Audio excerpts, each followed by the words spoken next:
Hi, my name is Tommy Jordan. Welcome to my channel. Today we're going to be talking about how to buy your first home in 2021. Now this video is going to give you an overview of the home buying process so you could start the video with basically no knowledge and end with enough knowledge to go out there and find the home of your dreams, because that's what it's all about, right? So I've been a licensed realtor for over 12 years in Palm Springs, California, and I've helped lots of people find homes, so I'm pretty confident I could help you find a home. And make sure to stick to the end of this video because I'm going to give you some inside information that's going to save you possibly thousands of dollars when you buy your first home. All right, let's get started. The first step is, are you financially ready to buy a home? Now this is an important question you have to ask yourself because I'm sure you're excited. It feels like an HGTV TV show, but you're living it. You have to ask yourself, do you have 3 to 6 months of expenses saved up in the bank? And now this is very important, and the reason why is homes have deferred maintenance. So any home you buy, they're gonna have things that eventually are gonna give out. So for example, like a toilet. What happens if your toilet gets clogged and you don't have any savings in the bank? Are you a plumber? I'm not a plumber. Who are you gonna call? Not Ghostbusters. You need to call someone to fix that toilet. So not like this is personal, like that I've experienced this or anything, but I'm just saying you need to have some money saved in the bank so you're ready. If there's something with the roof or something with the washer and dryer. A home's a large asset that requires, fixing up from time to time. Another thing is you're gonna need to save up for a down payment for the house and the closing costs. Now, the down payment for a house could be anything from, let's say, for example, a $300,000 house. If you put 10% down, that's $30,000. Now, you put 20% down, that's $60,000, okay? So closing costs are typically 3 to 4% of the price. So say, for example, a $300,000 house, the closing cost could be anywhere from $9,000 to $12,000. So a lender and a real estate agent could get these exact numbers for you. For example, there's a thing called a buyer's estimated net sheet that a realtor can give you, or an escrow company, and that will help you figure out these exact costs. But it's good to just have an idea of what they might be and some of the saving up you have to do to buy a home. Now you might be stressing out right now with all these numbers and costs. An easy thing to do is Google mortgage calculator, or you could go to Zillow and you could see that you could basically pick a home and just enter in the cost right there, and it will tell you principal on the loan, interest on the monthly payment, taxes such as property taxes, homeowners insurance. It'll give you a nice little number that you'll have to give you an idea of what you need to put down, how much it'll be monthly. The next step corresponds with the last one about financial health, and that is find a good lender, because a mortgage calculator on Zillow can only do you so good. But a lender will look at your finances, get down in the nitty and gritty, and tell you, okay, you thought you could afford a $300,000 house, you could actually afford a $400,000 house. So it's important to find a good lender, and how you can do this are many ways. I recommend to people to ask for referrals from family and friends. I mean, that's like the best. It's like word of mouth, you'll know if they're good or bad from a friend. Or if you have a relationship with a real estate agent, many realtors work with lenders on a daily basis. That would be another good source. Or you could just use Google, the magic of Google, and look on Zillow and Yelp and see whoever has good ratings. I recommend to talk to a few different lenders and see what interest rates they offer on the loan. So for example, one lender might say 3%, another 4%, and see who you really click with and who's gonna actually, commit to giving you that rate. Get it in writing. I mean, someone could give you a really low interest rate, but that might not actually, by the time you work with them, they're gonna be like, oh, sorry, it's a 6%, It's like, what? I didn't see that coming. So do your research on that. An important step with your lender is getting a pre-approval letter. Now this letter is gonna basically show to sellers in the marketplace that, hey, this guy, this girl is approved for up to 200, 300, 400, 500,000. So the lenders actually, or the bank, is gonna lend up to this specific dollar amount. This is important because it's basically like, without that, going up to the seller is like, proposing to someone without an engagement ring. It's just like, come on, where's the diamonds? Is this for real? I don't have a ring on my finger. Put a ring on it, Beyonce said. So I'm so cheesy, but for real, like not having a pre-approval letter, people just aren't going to take you serious. And if it's a competitive market like it is now and there's multiple offers going in, having that pre-approval letter gives the seller the confidence that, okay, you actually can afford this house. The last comment I want to make about lenders is they're going to have a lot of different programs available to you. So you might be able to qualify for a house even if you don't have a lot of money for a down payment, because they have programs like an FHA loan, which is 3.5% down. Yeah, you heard me, 3.5% down of the purchase price. So you don't always have to put 10 to 20% down on a loan. Just keep in mind, pro tip, there's premium mortgage insurance if you're under 20% down. So if you get a loan that's 3.5% down, you're gonna have PMI insurance every month. That's an additional cost. And your lender can get into all these specifics with you, but something I want you to keep in mind. The next step is find a great realtor. Now, a good real estate agent is more than someone who just drives around with you and opens up the doors of homes. They're going to be more of a consultant with you who could give you advice on, for example, where's the dangerous areas in town? Where are the safe neighborhoods? How many days on market does it take for a house to sell? Is this house a good price? They could do a market analysis or run the comps, which is basically comparing the property you're buying to another one in the neighborhood with lots of other numbers and statistics and things to make sure you're paying a good price. I mean, this could save you tens of thousands of dollars when you buy a home, because everyone wants to know, am I getting a good deal? So a real estate agent can help you with that. A good way to find a realtor is, like I said, for a lender. Family and friends, ask around, or if you're moving to a new area, I actually do YouTube. Obviously, I'm on YouTube right now, but I have a lot of videos on like Palm Springs, Palm Desert, where I just give helpful information, and there's other realtors doing that in other markets, and you could see, are they actually knowledgeable? Like, do I like them? Like, because if you don't like them, you're not going to be giving me a call or them a call. So that's a really good way. Make sure they're really local to where you're looking, because that's going to be a way they're going to really understand the market more than someone who's, 45 minutes an hour from where you're actually buying. Full disclosure, I was just drinking some of this little coffee to, get pumped up for this video. Not that I need it or anything, but I spilled a little on my shirt, so we're gonna just keep going with that. So what I wanted to tell you about realtors are, in most states, you don't actually have to pay the real estate agent's commission. Yeah, you heard me right. The seller actually will pay the buyer's agent's commission. Now, this might be different from where you're from, but overall, this is the normal. So when you're working with an agent, they're basically working for you for free.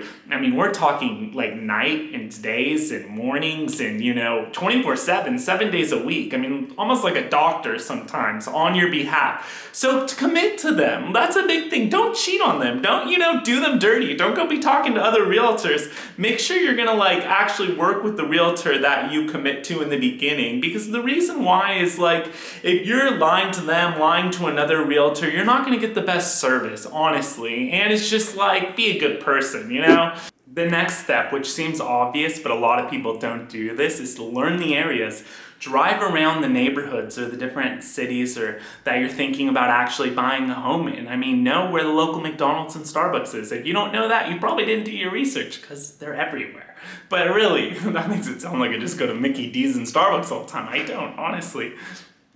So make sure you learn the area. You're going to want to know, if you have kids, where the schools are at, where the fire station is, where the police department is. I mean, all these different things. Just learn the shopping centers. And pro tip, don't buy a home that backs up to a busy street or a freeway. I mean, you'll probably get it a little more affordable than the other homes, but if you go to sell that home a few years down the line, it might affect the retail value, because not a lot of people are going to be wanting to be by a busy street. So that's just a little side nugget for you there. So like I said before, a good real estate agent will know the city, know the area, and know the best place for you, honestly, because do you want a single family detached home? That's one, not sharing walls with the neighbor. Do you want a condominium? I mean, what lifestyle are you looking for? Do you want to be in a gated community that have HOAs? HOAs are homeowners associations, where you pay a monthly due to the HOA that manages the gated community. Do you want that? Do you want to be in a non-gated community with no HOAs?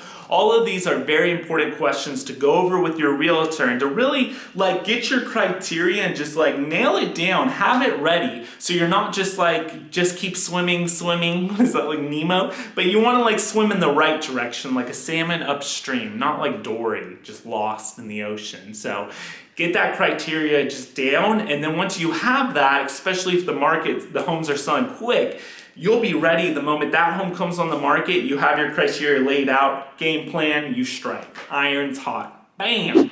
All right, so you have your great real estate agent, you know your criteria, the home of your dreams comes on the market and you place the offer with your realtor. Boom, just like that. It's like HGTV. Well, don't make an offer on something that's more than you can afford. I mean, that sounds basic, but we live in a society where it's keeping up with the Joneses, and you want to, have a nice house like your cousin or your sister or brother or whatever. Live within your means. It sounds simple, but you're going to thank me later on, because you're not going to be stuck with this huge mortgage payment that you can't really afford, and it just stresses you out, and you can't buy a little Johnny or Susie, a little swing in the backyard. I mean, that's no fun. So stick to something that you can afford, and make sure your realtor runs comparables for the property you're buying, so you could actually see, okay, this home's for $300,000, the one you're buying. The home next door sold for $280,000. The home across the way sold for $310,000. The average in the neighborhood's $305,000. I mean, something like that. They'll give you more in-depth information, but you want to look at the comps to know if you're making a good offer. And there's lots to be said on making an offer, but we'll just keep it simple for this video, but that's the next step. So after you make an offer, understand the escrow process. Now, escrow is a neutral third party between the buyer and seller, and they basically just make sure there's no funny business going on. They collect all the paperwork, and they also work with the title company. A title company ensures that your house, the one you're buying, that the deed is free of any liens or anything that's going to stop you from being the future owner of the home. And also, they'll give you title insurance. So if, maybe someone in another state actually owns the property a few years down the line and they come and want the home from you, that insurance is going to protect you from that person getting your house. So it's important. Title insurance in some states is paid by the seller, but just make sure you get title insurance. And a good agent, escrow officer, will have that lined up already for you. And just know the escrow process. I mean, here in California, we have a 17-day contingency and a 21-day contingency. So say, for example, you put in an offer, it gets accepted, tomorrow it opens escrow. Well, escrow periods vary depending on what the buyer and seller agree upon. It's normal if they're 30 to 45 days. So say tomorrow our offer is accepted, we have 30 days if it's a 30-day escrow, right? Well, there's going to be contingency dates within that are basically a condition has to be met. Something has to happen. So say 17 days could be your physical inspection contingency. It's a due diligence period where you could have your home inspection, your pest termite inspection, all these different inspections, and these contingencies protect you. Because say on the 10th day you do your home inspection and the roof's collapsing or something, the home inspector finds something. Well, the good thing is you could either request for repairs from the seller and they could say no, or they could agree where they'll actually fix the roof and do all the work, or they'll credit you that cost at the end of the escrow. And every escrow is so different, so it's hard to just give you broad statements, but this is generally how it works. And then also your loan will have a contingency date. So in California, it's 21 days for the lender to send it through underwriting and just do all that fancy paperwork stuff.